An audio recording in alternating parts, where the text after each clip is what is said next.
dan selamat bertemu dalam kasih Tuhan, ya. Saudara bersukacita? Siap menerima firman Tuhan? Puji Tuhan.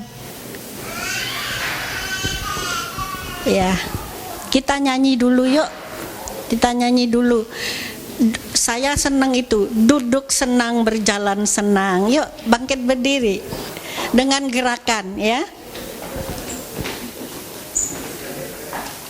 Kita bangkit berdiri lagi, ya. Kita nyatakan kepada Tuhan, kita ekspresikan kepada Tuhan, kita adalah orang-orang yang bersukacita.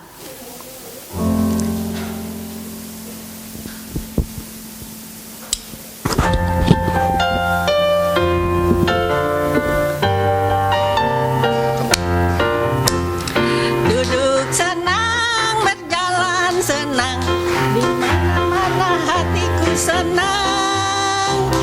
Sejak Yesus tolong saya, hatiku selalu senang. Kita semua jadi murid sekolah minggu, ya. Yuk lagi. Duduk senang, berjalan senang, di mana-mana hatiku senang. Sejak Yesus tolong saya, hatiku selalu senang. Duduk senang, berjalan senang, hatiku senang. Sejak Yesus tolong saya, hatiku selalu senang. Puji Tuhan, silakan duduk. Puji Tuhan.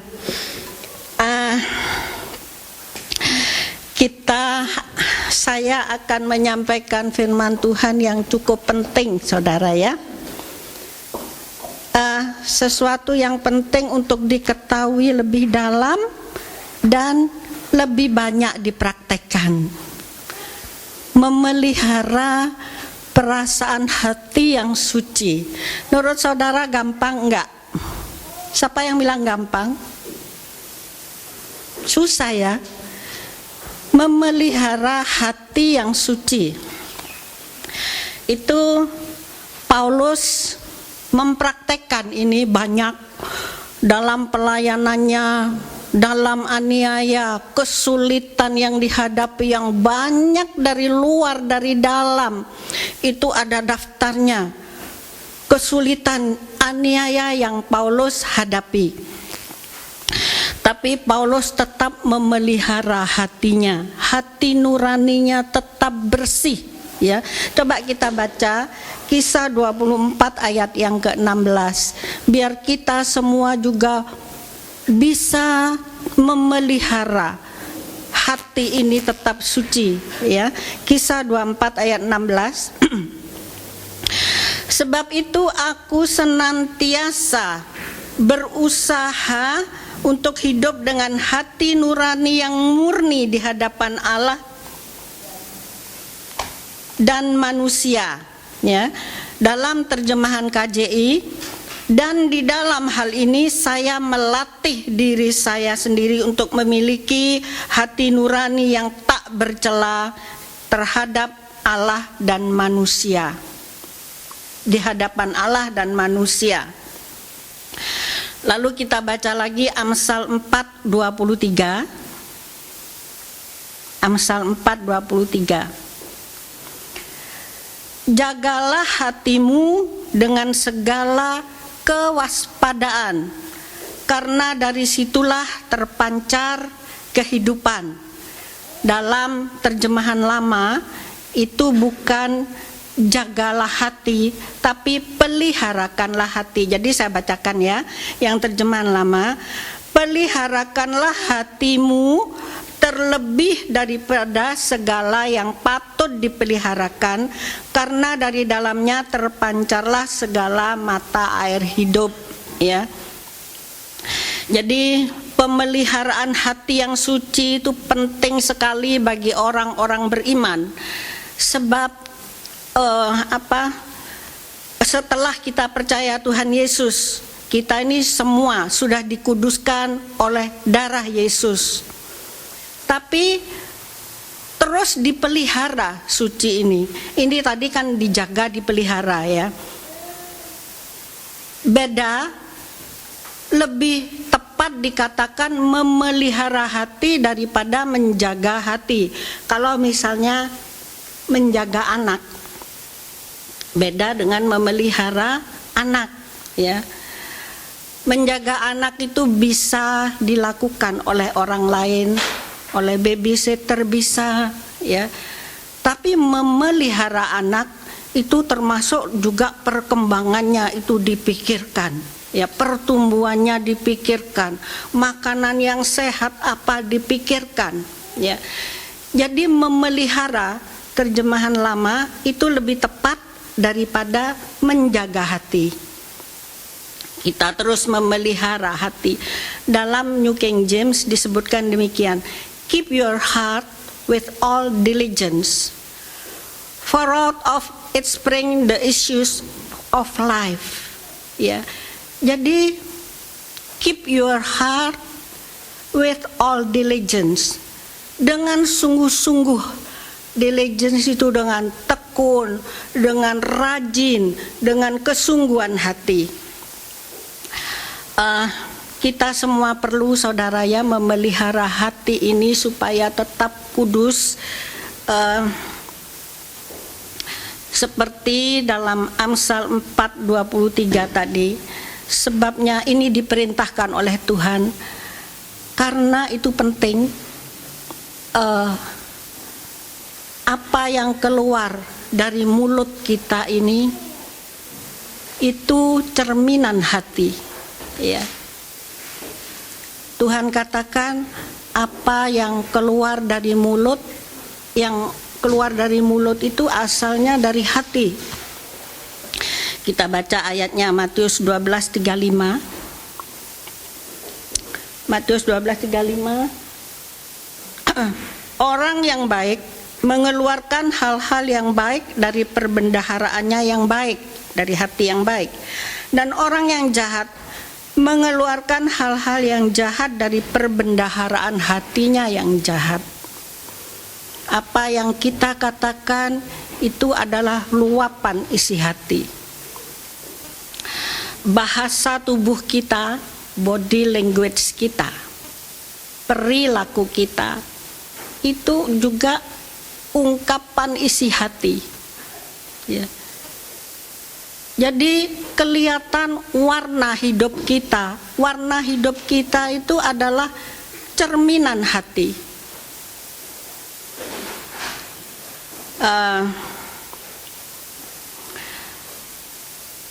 Sebab coba tampilkan gambar 2. Hati itu adalah bukan liver ya, bukan hati atau jantung kita, bukan. Tapi hati itu adalah roh kita, manusia batiniah kita, pribadi yang sebenarnya dari kita.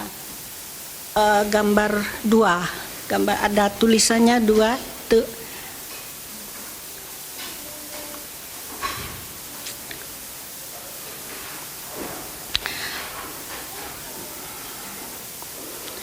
Jadi pribadi manusia yang sebetulnya itu adalah hati dan atau roh kita ya.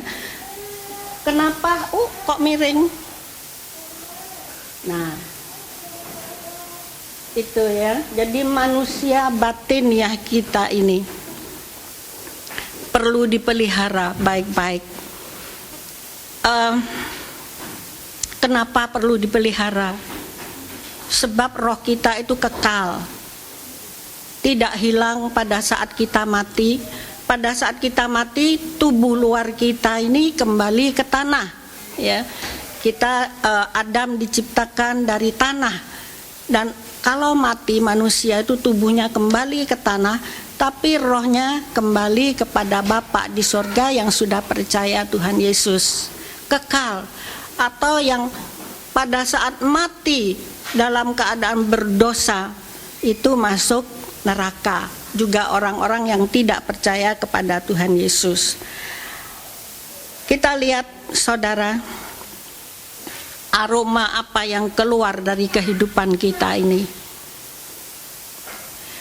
Aroma apa yang bisa dirasakan oleh orang-orang sekitar kita? Itu asalnya dari hati.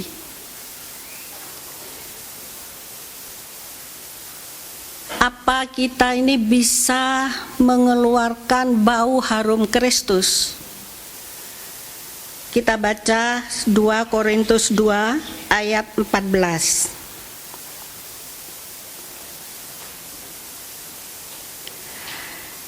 2 Korintus 2 ayat yang ke-14. Tetapi syukur bagi Allah yang dalam Kristus selalu membawa kami di jalan kemenangannya. Dengan perantaraan kami ia menyebarkan keharuman pengenalan akan Dia di mana-mana. Tadi disebutkan dipelihara dengan penuh kewaspadaan, dengan diligence, dengan sungguh-sungguh hati. Gimana? Kita selama ini sudah memelihara hati dengan penuh kewaspadaan, dengan sungguh-sungguh atau tidak, ya. Kita akan periksa nanti apa kita sudah melakukan itu semua untuk menjaga hati ini dipelihara dengan penuh kewaspadaan. Itu kalau musuh, kita menghadapi musuh ini, misalnya kita perang, menghadapi musuh, tentunya yang dipikirkan menang, musuh harus mati, kan gitu ya. Lihat musuh langsung ditembak dor, mati, kita menang gitu. Kita tidak boleh lengah sedikit pun. Itu waspada, ya. Begitu juga secara rohani, dalam memelihara hati itu perlu perang, saudara. Orang yang ingin betul-betul memelihara hatinya tetap suci itu dalam peperangan rohani. Kita harus mewaspadai banyak musuh yang kita hadapi, baik dari dalam juga dari luar, ya. Dari dalam kedagingan kita sendiri. Itu yang Tuhan katakan selalu cenderung kepada dosa. Dikatakan dalam Yohanes 3 ayat 19, manusia itu, kita baca ayatnya Yohanes 3:19, inilah hukum itu, terang telah datang di dalam dunia, tetapi manusia lebih menyukai kegelapan daripada terang, sebab perbuatan-perbuatan mereka jahat. Ini roh kita sudah ditebus pada saat kita percaya kepada Tuhan Yesus, tapi tubuh kita belum. Kita masih punya daging yang terus bersuara, gitu ya. Itu yang kita perangi. Bagaimana supaya menang? Nanti akan dijelaskan, ya. Menang terhadap daging, bukan hanya kedagingan kita, tapi keduniawian, saudara. Waduh, sekarang luar biasa semaraknya, sangat menarik, menakjubkan dunia ini. Dikatakan dalam 1 Yohanes 2 ayat yang ke-16, sebab semua yang ada di dalam dunia ini adalah keinginan daging, keinginan makan, seks, keinginan mata, lihat segala sesuatu, ya, window shopping, ingin ini, ingin itu, ingin lebih banyak, serta keangkuhan hidup bukanlah berasal dari Bapa, melainkan dari dunia.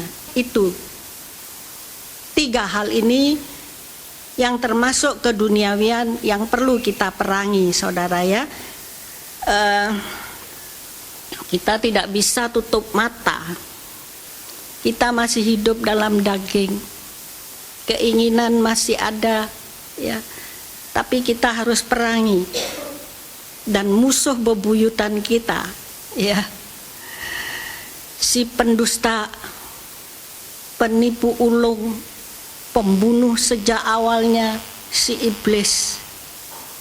Itu tipu dayanya luar biasa. Itu pun perlu kita perangi.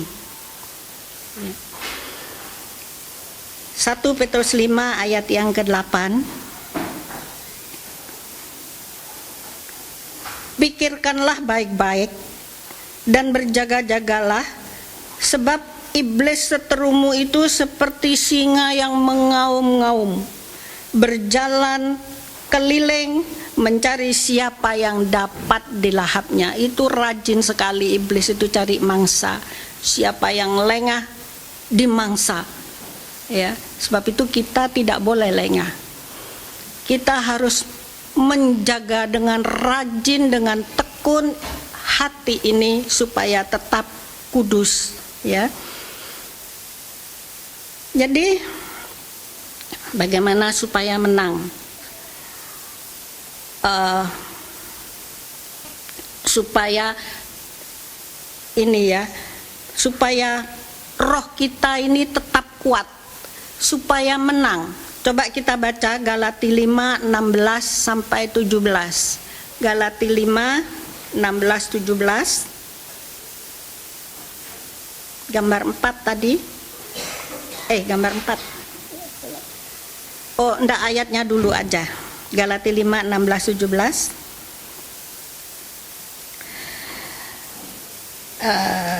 Jadi inilah yang saya katakan, berjalanlah dalam roh, maka kamu tidak akan menggenapi nafsu daging. Sebab keinginan daging berlawanan dengan roh, dan roh berlawanan dengan daging, dan kedua-duanya bertentangan satu sama lain, sehingga kamu tidak melakukan hal-hal yang kamu kehendaki. Terjemahan baru. Galati 5, 16, 17. Maksudku ialah, hiduplah oleh roh, maka kamu tidak akan menuruti keinginan daging. 17. Sebab keinginan daging berlawanan dengan keinginan roh, dan keinginan roh berlawanan dengan keinginan daging, karena keduanya bertentangan, sehingga kamu setiap kali tidak melakukan apa yang kamu kehendaki. Ini perang terus, roh dan daging. Roh kita harus diperkuat.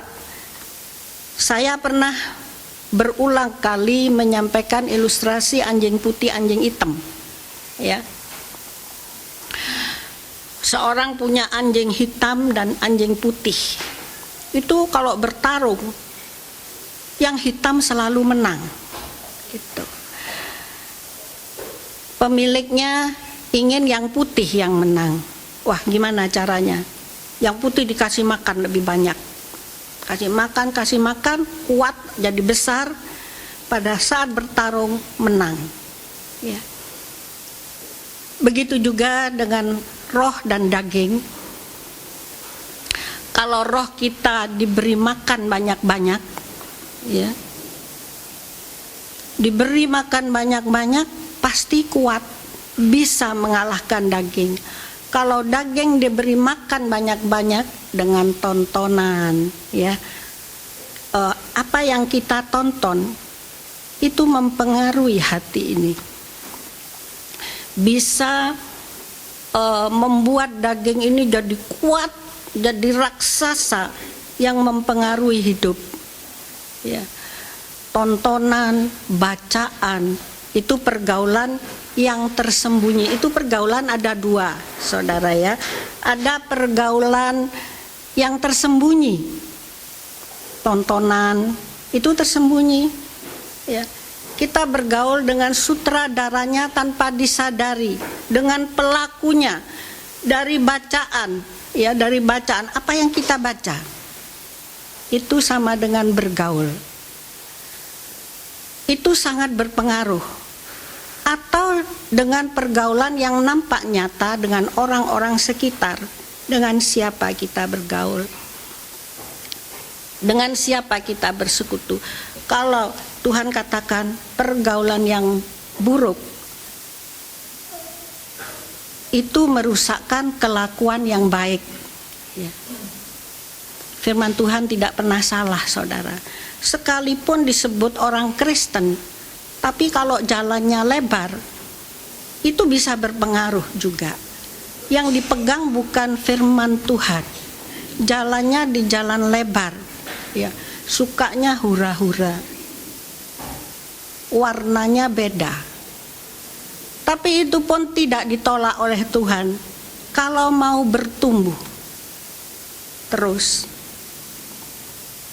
Biar kita mewaspadai semua itu, ya, diwaspadai dengan sungguh-sungguh, dan supaya menang itu gambar 1. Coba ditampilkan gambar 1. Tuhan katakan kepada 3 murid di Getsemani, memang roh berkehendak, tapi tubuh lemah, daging itu lemah. Ini saya agak gemeteran, saudara. Saya lupa minum obat tadi, tremornya agak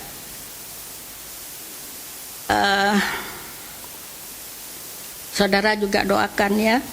Gambar 1. Lah, itu kita berjalan dalam roh, turuti kehendak roh. Ya. Tentunya kita tidak seperti ini, gandengan sama Tuhan. Tuhan tidak tampak mata, tetapi kita bisa mentaati firman Tuhan.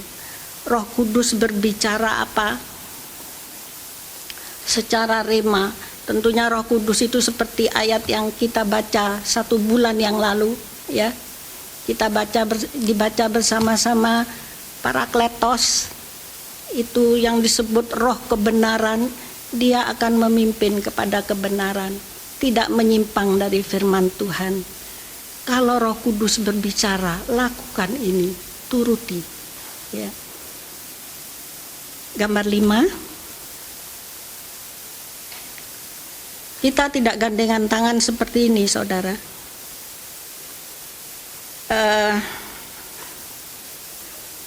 Nah,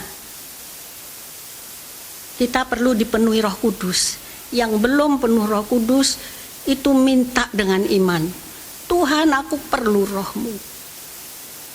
Aku perlu roh-Mu. Itu penuh roh tidak sama dengan berjalan dalam roh. Penuh roh itu minta dengan iman. Itu bagian Allah yang memberi. Tuhan Yesus itu adalah pembaptis dengan roh. Tuhan yang memberi kepada kita Roh Kudus, tapi berjalan dalam roh itu bagian kita. Kita aktif melakukan ketaatan akan firman Tuhan. Ya. Itu bagian kita. Juga dengan iman, taat dengan pertolongan Roh Kudus. Tuhan katakan bukan oleh kuat gagah, tetapi oleh Roh Tuhan kita bisa melakukan. Ya. Gambar 4. Nah, itu saudara, jalannya naik kalau kita dipenuhi Roh Kudus. Sekalipun jalannya naik itu seperti pakai motor, ya, enteng. Bapak Gembala di mana? Pak Yusuf itu selalu memberi gambaran bedanya antara naik sepeda dan naik sepeda motor. Ya, beda. Naik sepeda dengan kekuatan sendiri, apalagi jalannya naik capek. Tapi kalau sepeda motor enteng. Ya, begitu juga dengan kalau kita dipenuhi Roh Kudus itu bisa enak gitu. Bisa punya kekuatan ekstra, dengan kuasa Roh Kudus kita melakukan semuanya. Supaya roh kita kuat itu kita nih selalu dalam 2 pilihan, saudara ya. Kalau orang yang rindu untuk memelihara hati ini tetap kudus, itu kita sadar bahwa kita selalu perang menghadapi peperangan rohani. Mau taat firman Tuhan atau tidak dalam menghadapi setiap sikon. Mau menang atau kalah. Mau bersungut-sungut atau mau bersyukur. Mau benci atau mengampuni atau mengasihi. Mau melerok atau senyum, itu pilihan. Ya. Kalau kita nuruti daging, mencekno, buang muka, gitu ya. Atau mogok bicara. Ya. Itu kita menuruti daging, bukan menuruti roh. Mau berbantah-bantah atau diam, itu pilihan. Yang mana mau kita turuti? Biar kita selalu waspada dalam setiap menghadapi sikon, ya. Setiap saat itu kita hadapi. Supaya roh kita kuat gimana? Ya diberi makan banyak, ya. Makanannya apa roh kita ini? Firman Tuhan dengan pengurapan Roh Kudus. Bagaimana kita dapat pengurapan Roh Kudus? Dengan berdoa dalam roh dan kebenaran banyak-banyak. Baik doa bilik, baik doa senantiasa, kita lakukan itu dengan lebih sungguh-sungguh lagi. Itu makanan rohani kita. Anjing putih tadi itu diberi makan banyak-banyak supaya menang, ya. Firman Tuhan itu bisa lewat khotbah yang kita dengar seperti saat ini, bisa lewat saat teduh setiap hari. Kita harus makan, saudara, firman Tuhan, atau lewat sharing. Pada saat kita bersekutu, tahu-tahu nyeletuk gitu ya, titipan Tuhan yang bisa jadi berkat buat kita. Saudara pernah alami itu? Tahu-tahu orang ngomong, loh ini buat saya loh, gitu. Itu sering saya alami. Loh ini bu, saya perlu. Orang yang sehat itu suka makan, saudara. Nafsu makannya itu besar, ya. Kadang-kadang harus direm. Itu yang sehat. Tapi kalau sakit, nggak suka makan, sekalipun dikasih makanan yang enak dari restoran, kasih steak nggak selera, ya. Karena sakit. Begitu juga kalau rohani kita sakit, itu tidak suka firman Tuhan. Baca itu kok nggak masuk ya, gitu. Rasanya aduh, nggak enak, gitu, ya. Pada saat seperti itu, saudara coba berhenti dan berdoa dulu. Tuhan, kenapa? Ada apa? Kok bisa bacanya firman Tuhan itu kok nggak bisa menyerap, gitu ya. Coba berdoa dan selidik, ada apa? Pasti kalau kita sungguh-sungguh tulus di hadapan Tuhan, Tuhan akan menyatakan sesuatu. Penuhi kebutuhan rohani kita dengan banyak berdoa dalam roh dan kebenaran, menjalin hubungan baik dengan Tuhan. Tuhan itu Allah. Kita nyanyikan tadi banyak, Allah yang baik, sangat baik, Allah yang setia, ya. Dia adalah sahabat kita. Kita jalin hubungan baik dengan sahabat. Allah itu adalah Bapak kita, kita adalah anak-anaknya. Tentunya kalau Bapak dan anak punya hubungan baik, bisa berkomunikasi dengan baik, bisa bercakap-cakap dengan baik, doanya itu enak. Rasanya Tuhan itu tidak jauh, deket gitu, nggak jauh. Kita tidak perlu minta apa-apa.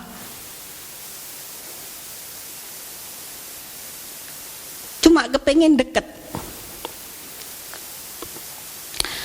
Cuma kepengen hati Tuhan.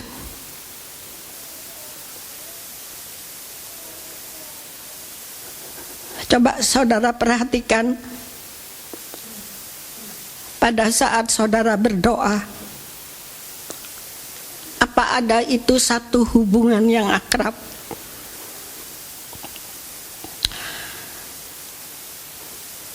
Coba perhatikan juga, dan itu kalau kita punya hubungan dekat dengan Tuhan, saudara, kuasa Tuhan itu akan tercurah dari sorga,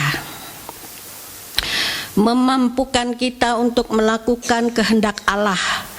Apa yang Tuhan mau bisa menjadi pelita bagi orang-orang yang di sekitar kita, bisa jadi berkat buat orang-orang sekitar. Kadang-kadang kita tidak tahu orang itu apa yang dibutuhkan, tapi tahu-tahu Tuhan pimpin untuk mengatakan sesuatu yang menyentuh hatinya. Ya, bisa jadi berkat, saudara.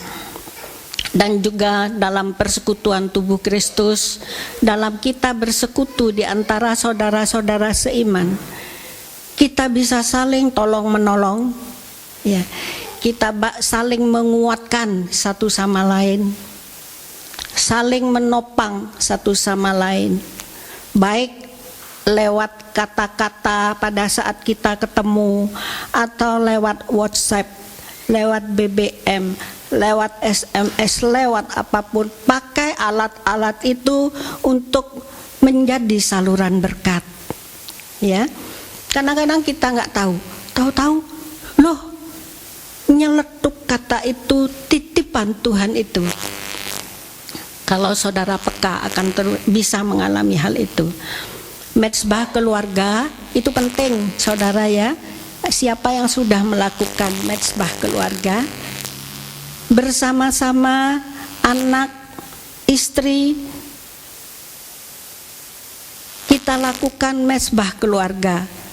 Apa sudah dilakukan itu dalam tiap keluarga? Kita menyembah Tuhan bersama-sama, membaca firman Tuhan bersama-sama, mempraktekkan firman Tuhan bersama-sama. Sudah pernah dilakukan? Itu sangat-sangat penting untuk bisa tetap memelihara hati ini. Ibadah juga jangan diabaikan. Justru Tuhan katakan di akhir zaman ini harus lebih sering.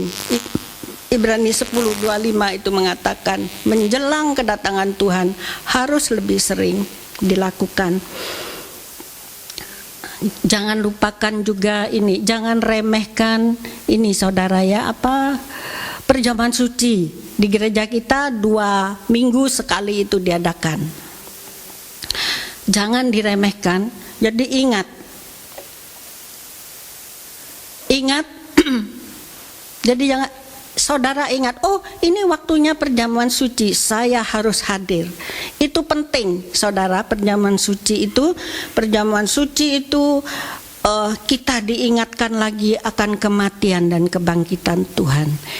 Dalam perjamuan suci kita bersekutu dengan tubuh dan darah Tuhan.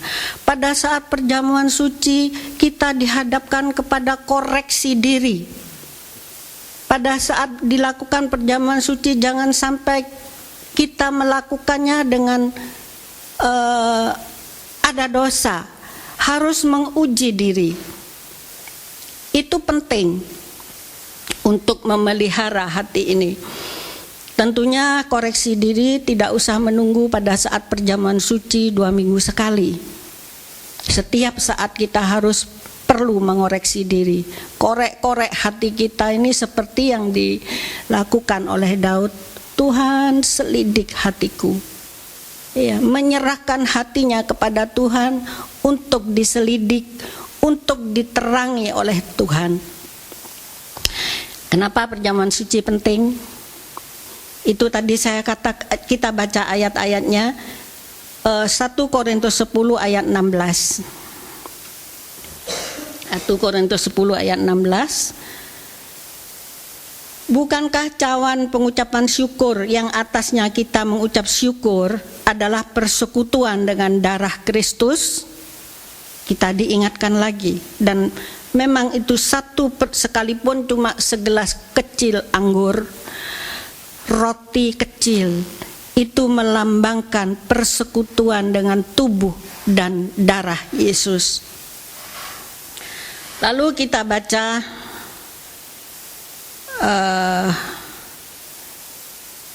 saya belum selesai membacanya. Bukankah cawan pengucapan syukur yang atasnya kita mengucapkan syukur adalah persekutuan dengan darah Kristus?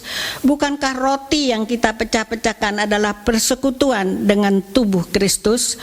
Pasti ada dampak yang kuat dalam hidup kita, ya.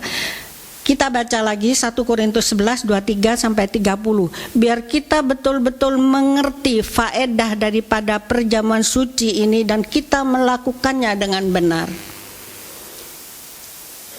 1 Korintus 11, 23 sampai 30. Sebab apa yang telah kuteruskan kepadamu telah aku terima dari Tuhan, yaitu bahwa Tuhan Yesus pada malam waktu ia diserahkan mengambil roti, dan sesudah itu ia mengucap syukur atasnya. Ia memecah-mecahkannya dan berkata, inilah tubuhku yang diserahkan bagi kamu. Perbuatlah ini untuk menjadi peringatan akan aku. Demikian juga ia mengambil cawan sesudah makan lalu berkata, cawan ini adalah perjanjian baru yang dimeteraikan oleh darahku. Perbuatlah ini setiap kali kamu meminumnya menjadi peringatan akan aku. Jadi barang siapa dengan cara yang tidak layak makan roti dan minum cawan Tuhan, ia berdosa terhadap tubuh dan darah Tuhan. Karena itu hendaklah tiap-tiap orang menguji dirinya sendiri, dan baru sesudah itu ia makan roti dan minum dari cawan itu. Karena barang siapa makan dan minum tanpa mengakui tubuh Tuhan, ia mendatangkan hukuman atas dirinya. Sebab itu banyak di antara kamu yang lemah dan sakit, dan tidak sedikit yang meninggal. Karena kita menguji diri kita sendiri. Kalau kita menguji diri kita sendiri, hukuman tidak menimpa kamu. Ya, jadi lakukan perjamuan kudus dengan cara yang benar. Sebelum kita melakukannya, kita uji diri kita, ada dosa enggak. Sebab itu diberi kesempatan untuk mengoreksi diri. Kita koreksi diri betul-betul di hadapan Tuhan. Memang ada orang yang ada yang peka sekali, kesalahan kecil, iya Tuhan aku salah. Ada yang kadang-kadang tidak merasa, ya. Tapi biar kita semua menjadi lebih peka. Kalau beres di hadapan Tuhan, kita akan mendapat berkat dari persekutuan tubuh dan darah Tuhan.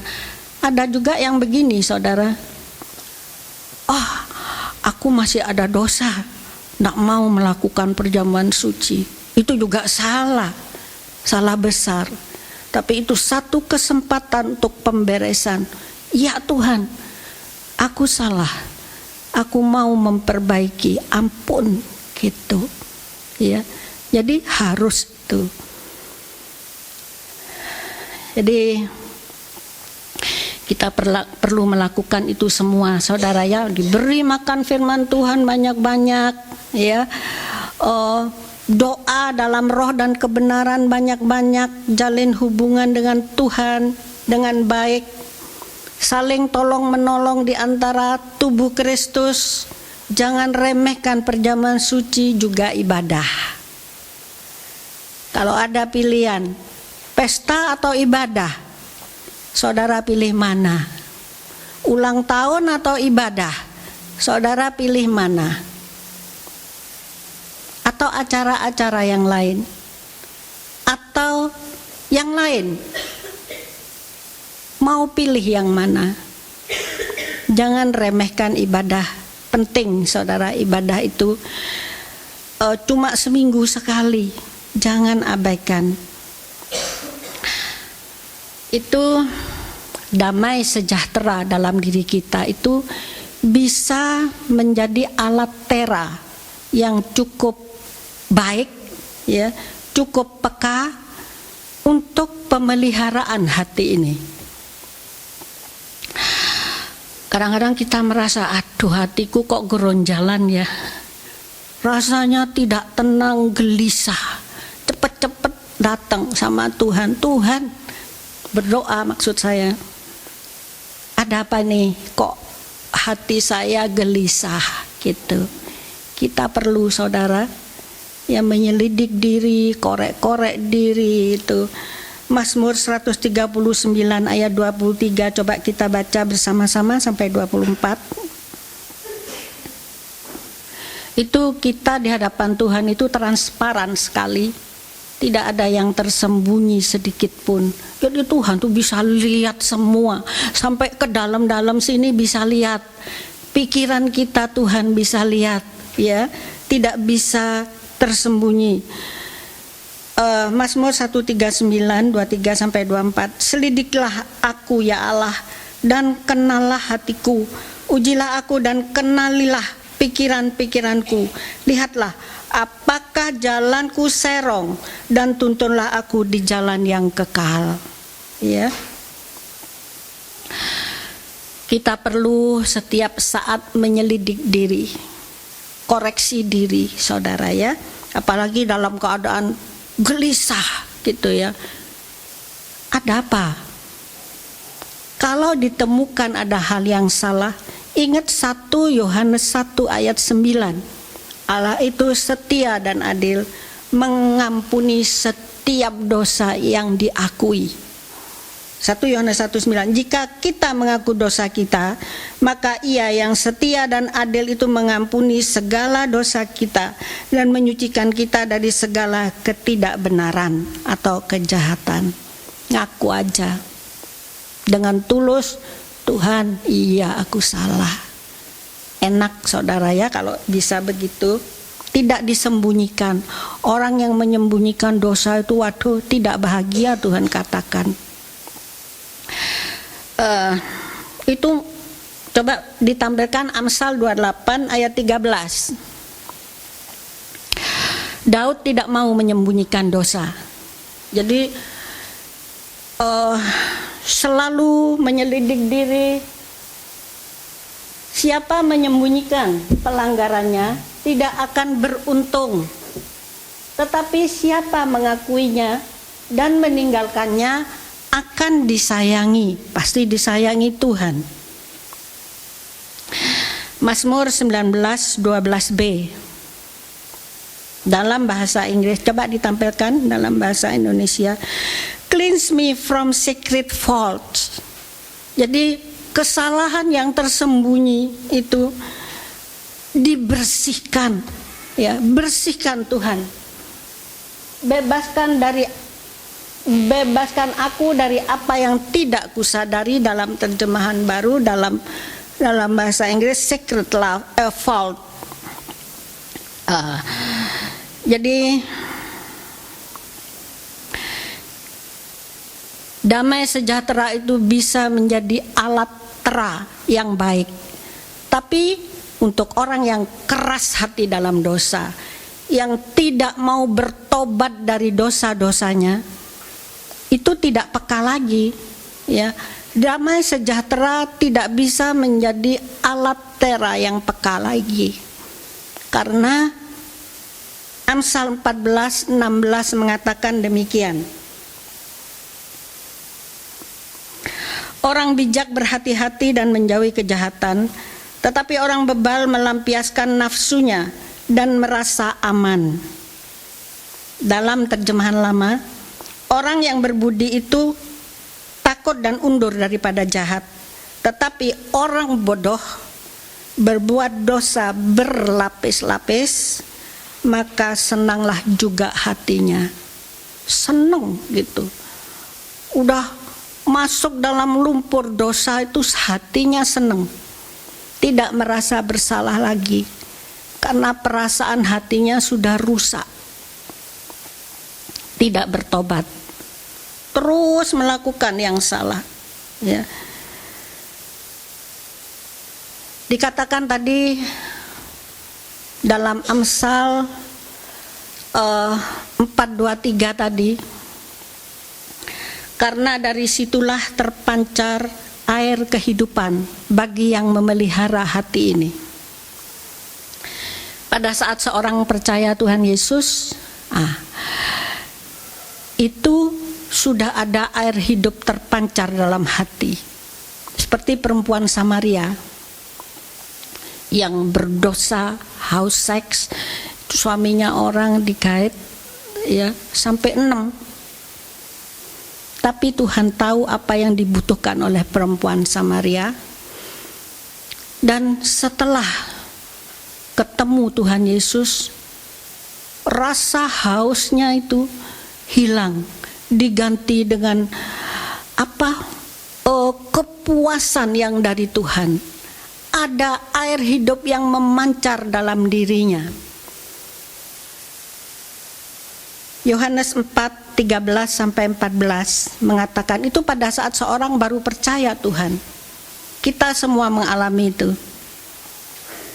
Yohanes 4:13-14, jawab Yesus kepadanya, kepada perempuan Samaria, barang siapa minum air ini, ia akan haus lagi. Maksudnya air dunia. Tetapi barang siapa minum air yang akan kuberikan kepadanya, ia tidak akan haus untuk selama-lamanya. Sebaliknya air yang akan kuberikan kepadanya akan menjadi mata air di dalam dirinya. Ya. Dari dalamnya itu ada mata air yang terus memancar, yang terus-menerus memancar sampai kepada hidup yang kekal. Luar biasa, saudara ya. Betapa kita ini sangat beruntungnya. Ya. Hidup kita jadi berubah seperti perempuan Samaria ini. Tapi kita tidak berhenti hanya dengan mengenal Tuhan Yesus sudah puas, ada air hidup yang memancar. Tapi kita harus terus dikuduskan, terus tumbuh di dalam kekudusan, dipelihara terus hati kita ini dalam kekudusan itu bisa terus tumbuh dalam kekudusan. Tumbuh dan perlu dipenuhi dengan Roh Kudus. Saudara minta yang belum, ya. Kita baca Yohanes 7:37-38. Pancaran air itu akan lebih kuat, saudara ya. Yohanes 7:37-39 kita baca. Dan pada hari terakhir, yaitu pada puncak perayaan itu, Yesus berdiri dan berseru, barang siapa haus, baiklah ia datang kepadaku dan minum. Barang siapa percaya kepadaku, seperti yang dikatakan kitab suci, dari dalam hatinya akan mengalir aliran-aliran air hidup. Yang dimaksudkannya ialah roh yang akan diterima oleh mereka yang percaya kepadanya. Sebab roh itu belum datang karena Yesus belum dimuliakan. Ini tentang baptisan Roh Kudus. Itu pancaran itu akan makin kuat. Dan pancaran itu bisa menjadi berkat buat orang-orang sekitar kita. Roh Kudus itu memberikan kuasa. Kisah 1 ayat 8 itu mengatakan, coba ditampilkan kisah 1 ayat 8. Kita punya kuasa ilahi yang memberi kemenangan ya dalam menghadapi setiap tantangan, di dalam mentaati firman Tuhan, menghadapi tantangan itu terus ada, saudara ya. Sampai kita hidup kita berakhir itu akan tetap ada. Dan bersama Roh Kudus kita akan menang, bahkan lebih dari pemenang.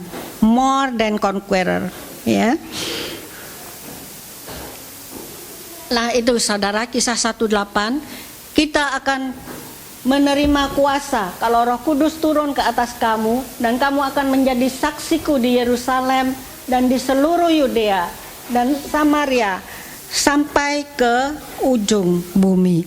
Kita bisa menjadi saksi Kristus di ujung bumi ya, tempat kita ini saudara ya.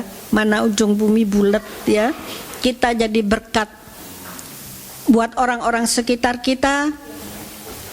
Kalau Tuhan utus untuk keluar ya dari tempat kita, bisa mungkin saudara diutus ke Irian, siapa yang mau diutus ke Irian?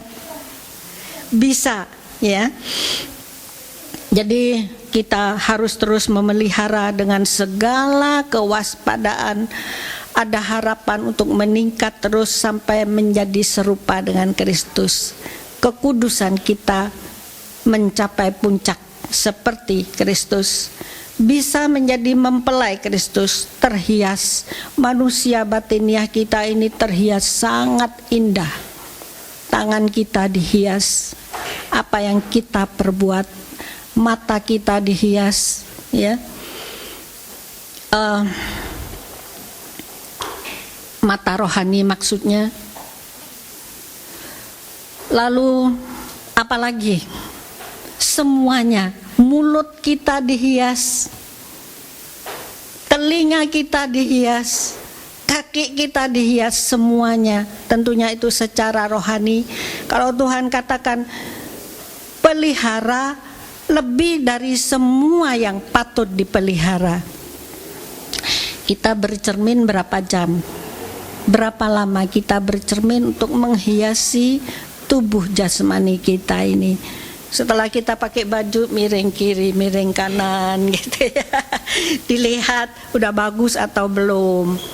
Mata kita ini sudah bagus atau belum, bedaknya, apanya, semuanya ya. Kita perlu waktu untuk itu. Tapi berapa lama kita bercermin di depan cermin ajaib. Firman Tuhan itu seperti cermin. Kalau kita banyak-banyak bercermin, itu ada harapan untuk bisa melihat wajah Kristus. Sekalipun kita berdiri di hadapan, yang berdiri itu kita saudara ya, di hadapan cermin, tapi kita bisa melihat wajah Kristus di situ. Dan kita diubahkan terus. Saya ingin mengajak saudara untuk melihat satu makhluk surgawi yang menjaga kekudusan saudara ya, namanya kerubion. Kerubion ini makhluk surgawi. Pada saat Adam dan Hawa jatuh dalam dosa, itu Tuhan menempatkan kerubion di Taman Eden, mengayun-ayunkan pedangnya, menjaga supaya jangan orang berdosa masuk ke Taman Firdaus, ke Taman Eden, untuk makan buah pohon hayat yang bisa hidup selamanya. Kalau makan buah itu berbahaya, menjaga kekudusan Taman Eden. Lalu juga Yehezkiel, Yesaya, juga Yohanes di Pulau Patmos itu melihat vision ya, melihat kerubion ini. Coba tampilkan gambar yang kerubion, gambar 3. Seperti itu kira-kira gambarannya. Ini yang dilihat oleh Yehezkiel saudara ya. Tapi hampir serupa dengan apa yang dilihat oleh Yesaya dan juga apa yang dilihat oleh Yohanes. Kita baca yang di Yesaya aja ya. Yesaya 6 ayat 2 dan 3.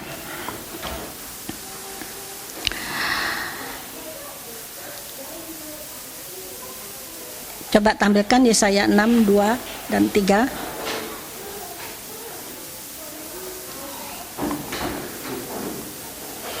Ini Yesaya melihat vision tahta Allah. Belum? Dan di atas tahta itu ada makhluk surgawi ini namanya kerubion. Lalu aku mendengar suara Tuhan berkata, 6 ayat 2 dan 3.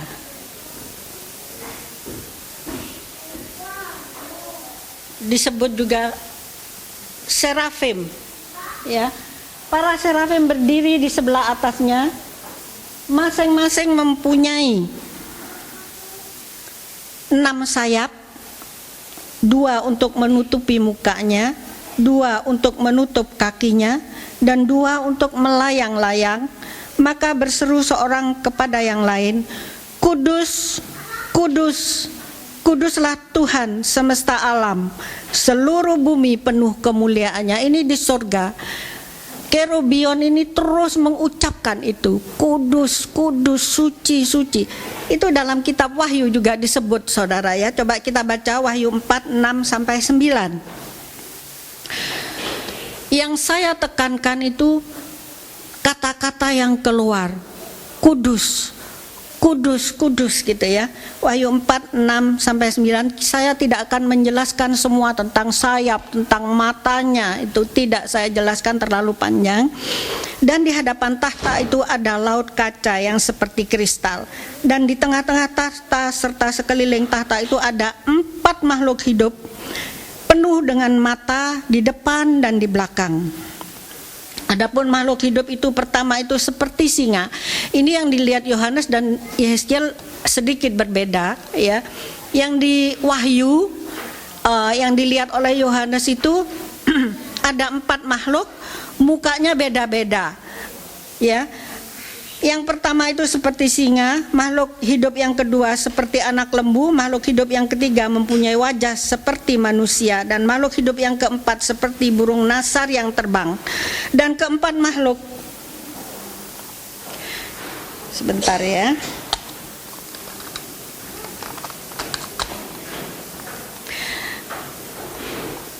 dan keempat makhluk hidup itu masing-masing mempunyai 6 sayap yang penuh dengan mata di sekeliling dan di dalamnya. Dan dengan tidak berhenti siang dan malam mereka mengatakan, Kudus, kudus, kudus Tuhan Allah yang Maha Kuasa, yang sudah ada dan yang akan datang. Dan apabila makhluk hidup itu memberi kemuliaan dan hormat dan syukur kepada Dia yang duduk di atas tahta itu, yang hidup selama-lamanya. Kita lihat orang yang hidup di zaman yang ini waktunya sangat-sangat berbeda, jauh, tapi diberi penglihatan yang sama. Yesaya, Yehezkiel, dan Yohanes. Yang di Yehezkiel itu 4 kerubion, masing-masing punya 4 muka.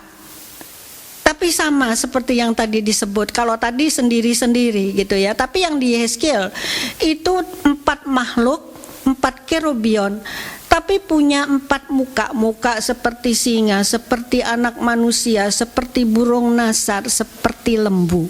Itu semua mencerminkan pribadi Yesus, saudara ya. Seperti singa berkuasa, seperti burung nasar terbang tinggi, jauh dari segala kenajisan dunia, hidup kudus. Seperti anak manusia ya, yang menderita, mahir dalam sengsara. Seperti apa tadi satunya?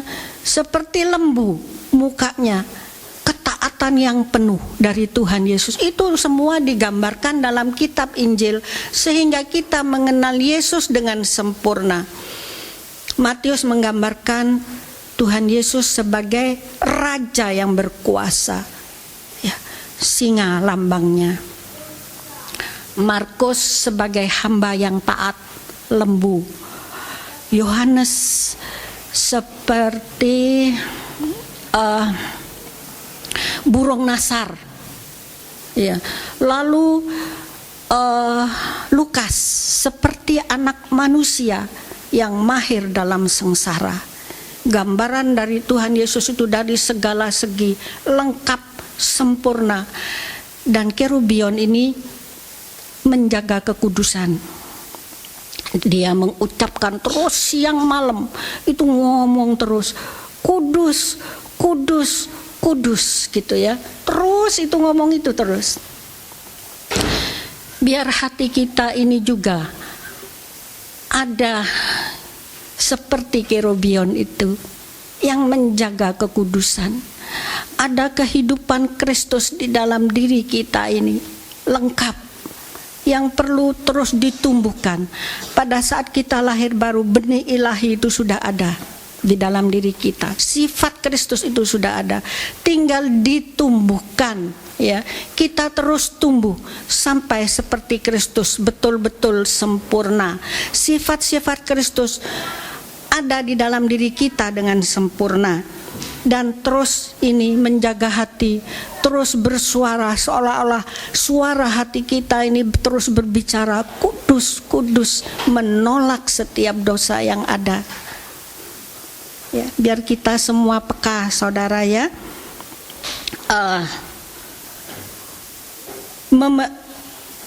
Bisa memelihara hati ini dengan waspada, dengan segala kewaspadaan, dengan diligence, dengan sungguh-sungguh hati, dengan tekun, dengan rajin, ya. Kita pelihara baik-baik dengan semua tadi itu, dengan firman Tuhan.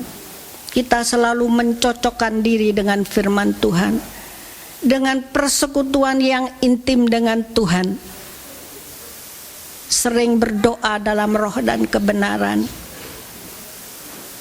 Pelayanan itu juga penting, saudara, ya. Dalam pelayanan itu kita semua adalah kawan sekerja Kristus, teman sekerja Tuhan, bekerja di ladang Allah. Dan kita sebagai kawan sekerja, sesama kawan sekerja Allah itu belum sempurna. Pasti ada kelemahan di antara kita yang bisa saling mengasah satu sama lain. Tapi kita jangan keluar dari persekutuan. Kita tetap dalam persekutuan, sekalipun ada kelemahan, kita belajar menghadapi setiap kekurangan kita masing-masing. Perlu belajar terus meningkat, dan itu perlu dipelihara hati ini dalam pelayanan, biar terus kita makin dikuduskan sampai serupa dengan Kristus. Fungsi kerubion juga ada di dalam dalam hati kita ini, terus dipelihara. Amsal 22 ayat 3 mengatakan demikian. Ini terhadap luar, saudara, ya. Amsal 22:3, kalau orang bijak melihat malapetaka, bersembunyilah ia, tetapi orang yang tidak berpengalaman berjalan terus lalu kena celaka. Itu terhadap luar, kita juga harus waspada. Dan kesimpulannya, kita yang sudah dikuduskan oleh darah Kristus terus memelihara hidup, memelihara hati yang suci, ada harapan yang pasti, bisa terus tumbuh dalam kekudusan seperti Kristus. Menangkan setiap peperangan rohani yang kita hadapi, baik dalam hidup sehari-hari, dalam pelayanan khususnya. Dan satu ayat lagi, Matius 5 ayat yang ke-8 mengatakan, orang yang suci hatinya akan melihat Allah. Tidak melihat Allah dengan mata jasmani, tapi karyanya dinyatakan dalam kehidupan kita, ya. Saya kagum ketika saya membaca Mazmur, saudara, ya. Ini sedikit tambahan. Daud itu hubungannya dengan Tuhan sangat intim. Itu pergumulannya dia tuangkan dalam kitab Mazmur. Apapun yang Daud hadapi ketika dia menjadi gembala, ketika masih sangat muda menjadi gembala domba, dia melihat Tuhan sebagai gembala yang baik.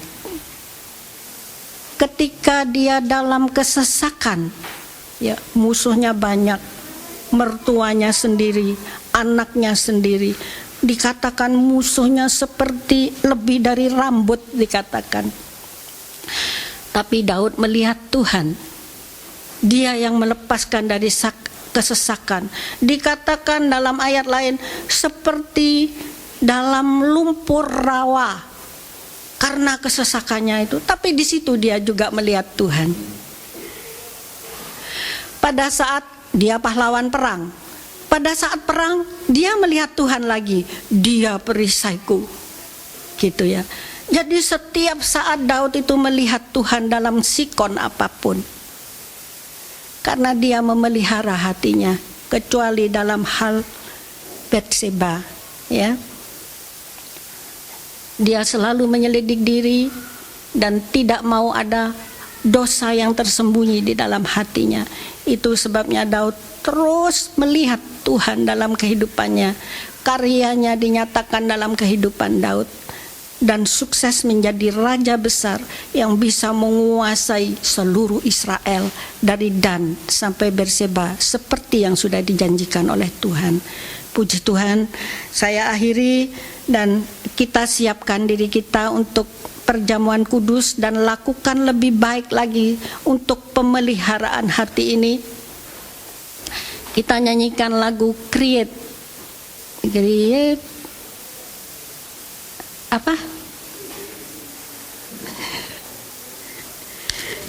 in me a clean heart, oh God, gitu ya.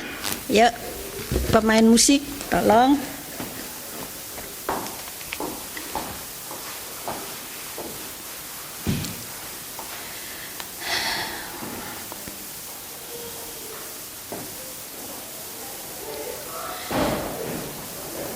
Kita nyanyikan lagu ini dengan bangkit berdiri, saudara ya. Kita nyanyikan dengan lebih sungguh-sungguh. Tuhan, lihat hatiku. Kalau ada hal yang salah, diperbaiki, saudara. Supaya dalam perjamuan kudus kita mendapat berkat besar.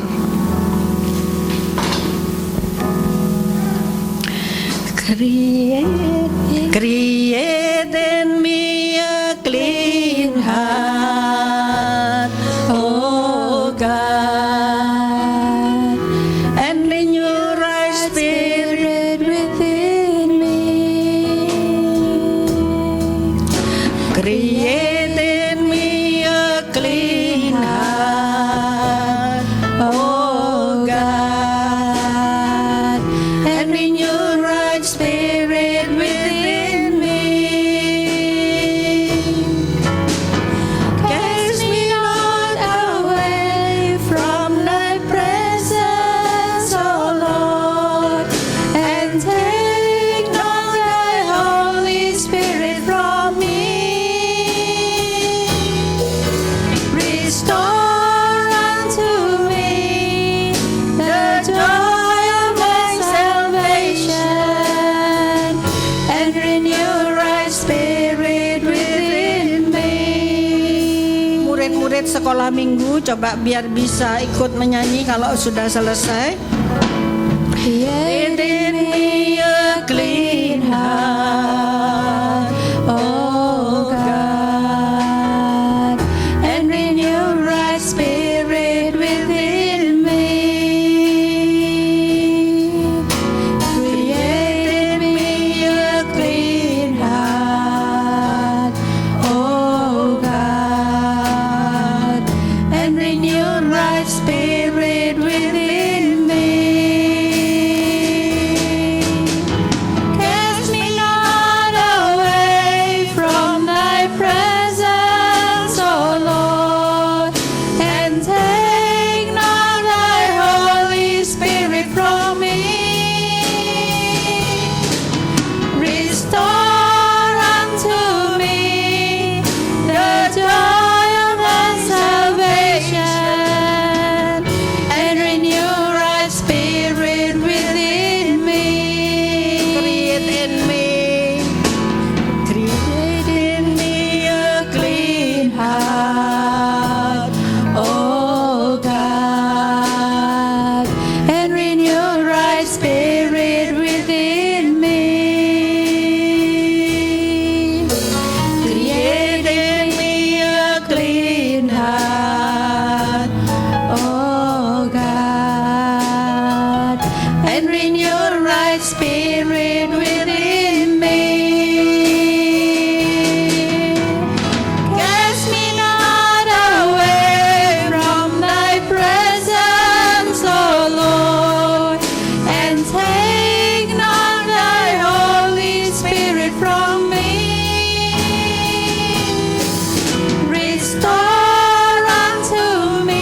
within me. Cast me not away.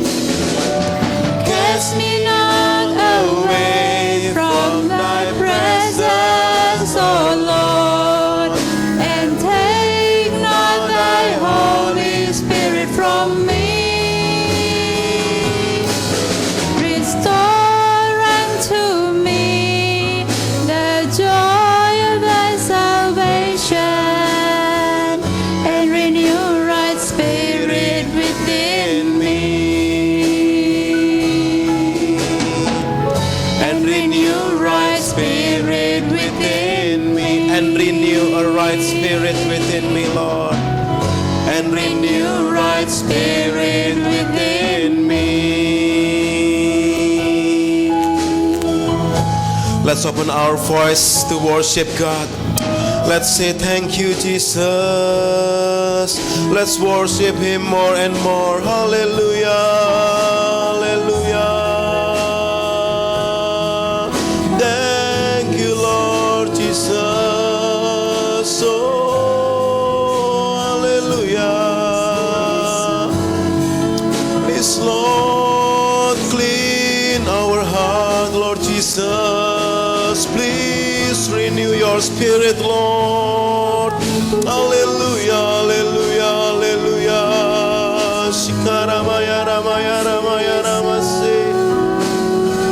Shikaramaya ramaya ramaya ramaya ramaya ramase. Please, Lord, help all of us, Lord, so we can have a clean heart in your presence, Lord. Please, Lord Jesus. Shikaramaya ramaya ramase. Shikaramaya ramaya ramaya ramaya ramaya ramaya ramase. Hallelujah. Jesus, Jesus. Thank you, Lord Jesus. Thank you, Lord Jesus.